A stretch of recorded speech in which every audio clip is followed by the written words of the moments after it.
بسم اللہ الرحمن الرحیم۔ میں درد و غم کا قصہ پورا نہ کہہ سکوں گا، اندازہ آپ کر لیں سن کر کہیں کہیں سے۔ سب سے پہلے تو آپ تمام عاشقان رسول کو کل 14 اگست یوم جشن آزادی بہت بہت مبارک ہو۔ آج میں نے آپ لوگوں کے سامنے پاکستان کی تاریخ کے چند گوشے رکھنے ہیں کہ پاکستان کی جو تاریخ ہے یہ کس قدر دردناک ہے۔ سب سے پہلے تو یہ بات یاد رکھیں کہ الحمدللہ 800 سال ہندوستان کے اندر مسلمانوں کی حکومت رہی۔ اس کے بعد جب جو مغلیہ سلطنت تھا ان کا زوال ہو گیا تو انگریزوں نے ہندوستان پر قبضہ کیا۔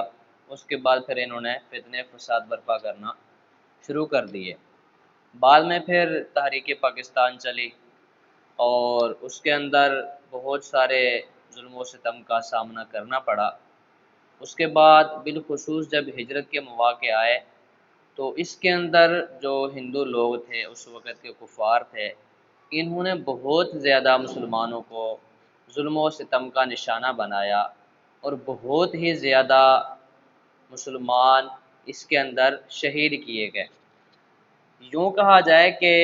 پاکستان کی جو تعمیر ہے، پاکستان کی بنیاد ہے، یہ مسلمانوں کے خون کے ساتھ کی گئی ہے، تو یہ کہنا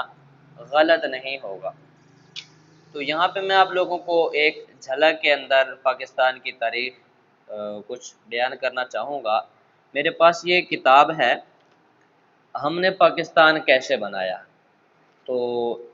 اس کے رائٹر ہیں عمیر محمود صدیقی اور زاویہ پبلشرز، انہوں نے اس کو آگے شائع کیا ہے، چھاپا ہے۔ یہاں اس کے اندر بہت ساری چیزیں انہوں نے بیان کی ہوئی ہیں اور یہ بھی بیان کیا گیا ہے کہ جو اس وقت کے کفار تھے، مطلب ہندو جو لوگ تھے، انہوں نے مسلمانی کے اوپر کیا کیا ظلم و ستم ڈالا ہے، اور جس کو بیان کرنے کے لیے کسی بڑے دل انسان کا ہونا ضروری ہے۔ چھوٹے دل انسان والے اس بات کو شاید برداشت نہ کر سکیں۔ تو میں آپ لوگوں کو چند چیزیں اس کے اندر بتا دوں گا۔ یہاں پہ انہوں نے جو باتیں بیان کی ہیں کہ سب سے پہلی بات تو یہ ہے کہ یہ بیان کرتے ہیں کہ 52 لاکھ مہاجرین انہوں نے ہندوستان سے ہجرت کر کے یہ پاکستان آئے تھے، اور اس کے اندر انہوں نے جو باتیں بیان کی ہیں کہ مسلمانوں کو زبردستی ہندو اور سکھ بنایا گیا۔ مطلب یہ ہے کہ زبردستی کہ بھئی آپ نے مسلمان نہیں رہنا، آپ نے مسلمان نہیں بننا، جب تک اگر آپ ہندو ہونے کا، سکھ ہونے کا اعتراف نہیں کریں گے تو ہم آپ کو چھوڑیں گے نہیں۔ زبردستی ان کو سکھ اور ہندو بنایا گیا۔ اس کے علاوہ قرآن کریم کے اوراق میں سودا لپیٹ کر دیا جانے لگا، معاذ اللہ۔ جیسا کہ ہمارے پاکستان میں لوگ کرتے ہیں کہ اخبار کا ٹکڑا لے لیتے ہیں یا کوئی عام پیج لے لیتے ہیں، صاف پیج لے لیتے ہیں جس کے اندر سموسے وغیرہ، پکوڑے وغیرہ اس طرح کی چیزیں دیتے ہیں۔ ان بدبختوں نے قرآن پاک کے پیج نکال کر، اتار کر، شہید کر کے اس کے اندر سودا وغیرہ بیچتے تھے، اور اس کے علاوہ مسلمان مردوں، عورتوں اور بچوں کو نظر آتش کیا گیا، مطلب ان کو جلا دیا گیا، اور یہاں تک کہ ایک شقی القلب شخص نے 100 بچوں کو اپنے ہاتھ سے زندہ آگ میں بھون ڈالا اور لاشوں کے ٹکڑے کر کے ان کو سلاخوں میں پرو کر آگ پر پکایا گیا۔ بچوں کو ذبح کر کے ان کے اعضاء کاٹ کر ان کا گوشت ان کی ماؤں کے منہوں میں زبردستی ڈال کر چبانے پر مجبور کیا گیا، اور معاذ اللہ ثم معاذ اللہ مردوں کے عضو تناسل کاٹ دیے گئے، والدین کو ان کی اولاد کا خون پینے پر مجبور کیا گیا، لاشوں کو درختوں پر لٹکایا گیا، بچوں کو اچھال کر نیزوں میں پرویا گیا، معصوم بچوں کو فوجی بوٹوں سے کچلا گیا، اور کم سن کلیوں کی نازک ٹانگیں پکڑ کر انہیں چیر کر 2 ٹکڑے کر دیا گیا، اور ٹانگ پر ٹانگ رکھ کر 2 حصوں میں تقسیم کیا گیا، اور ماں باپ کے سامنے بچوں کے منہوں میں نیزہ مار کر حلق کے پار کر دیا گیا، ان کے کان، ناک، ہونٹ کاٹ کر والدین کی جھولی میں ڈال دیے گئے، اور کہیں دودھ پیتے بچوں کو کیلوں سے ٹھونک کر دیوار میں ٹانگ دیا گیا۔ سب سے برا حال مسلمان عورتوں کا تھا، ان کو ہاتھوں سے قتل کر دیا یا لڑکی کو، اور کچھ لڑکیوں نے خودکشیاں کر لی، اور ان بدبختوں نے بہت ساری مسلمان عورتوں کے ساتھ بدفعلیاں کی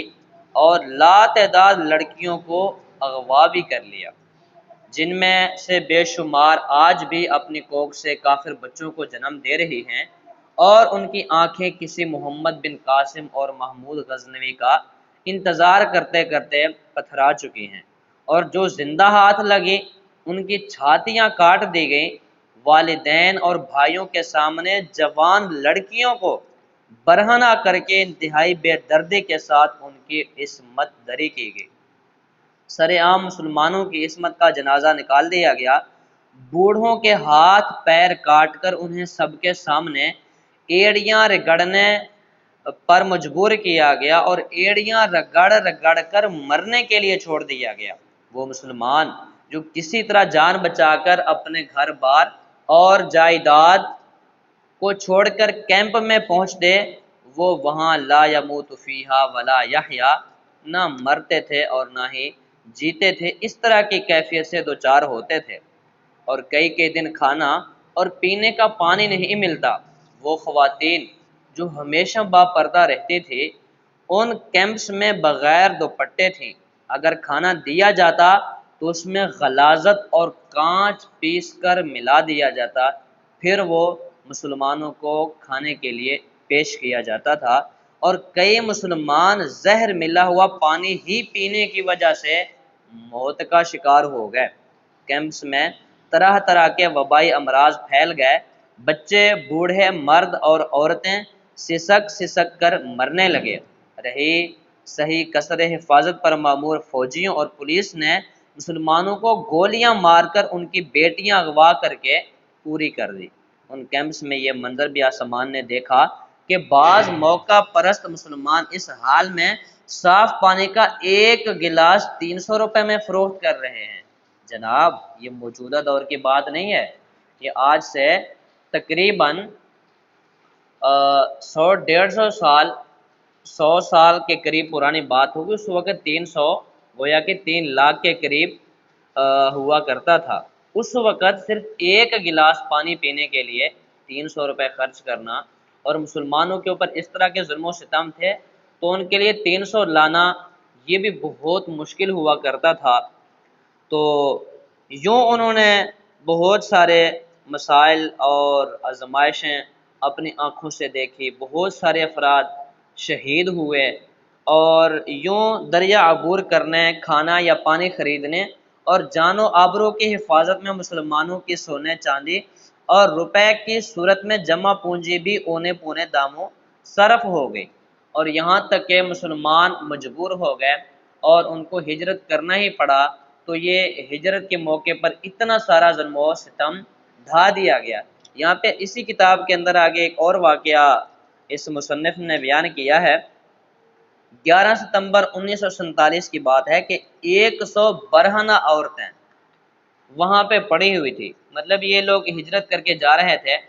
ٹرین کے اوپر، تو پیچھے سے ہندوؤں نے ان پر حملہ کر دیا، اور جب رات کا وقت ہو گیا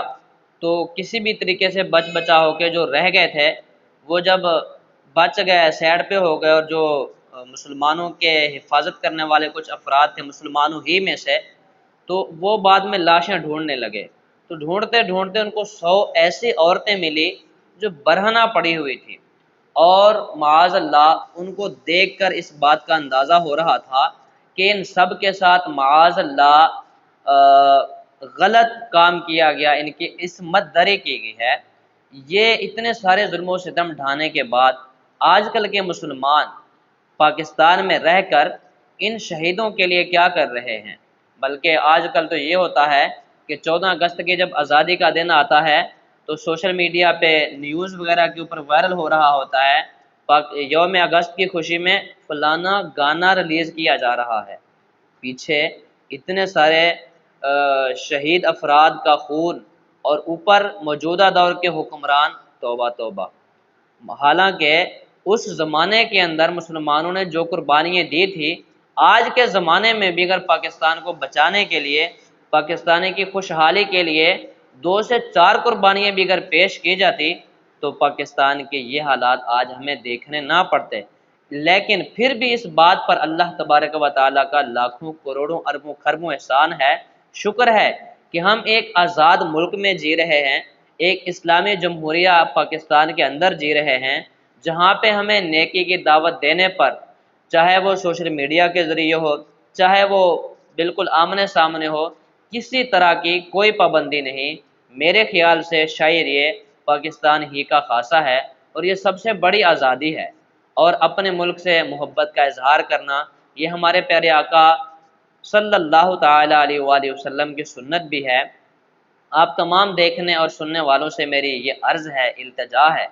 کہ کل 14 اگست ہے، آج 13 اگست ہے، تو 14 اگست کے موقع پر ایک تو شہیدان پاکستان مت بھولنا، جن کی خاطر آج ہم آزادی کی سانسیں لے رہے ہیں۔ یہ پیچھے بہت سارے بلکہ لاکھوں افرادوں کا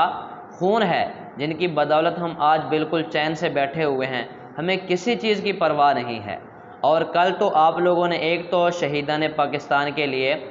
ایصال ثواب کا اہتمام کرنا ہے، اس کے علاوہ اگر ہو سکے تو شہیدان پاکستان کے نام پر اپنے گھروں کے اندر چھوٹے چھوٹے محافل رکھے جائیں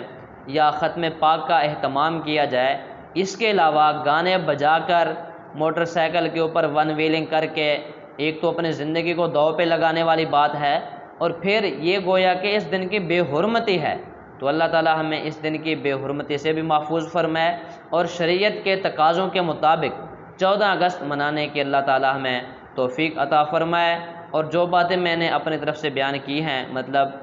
اس کتاب کے اندر جو مذکور ہیں، اگر پھر بھی کوئی غلطی کوتاہی ہو گئی ہو تو اللہ تعالی ہمیں معاف فرمائے اور شہیدان پاکستان کا درجات بلند فرمائے۔ آمین بجاہ النبی الامین صلی اللہ تعالی علیہ وآلہ وسلم۔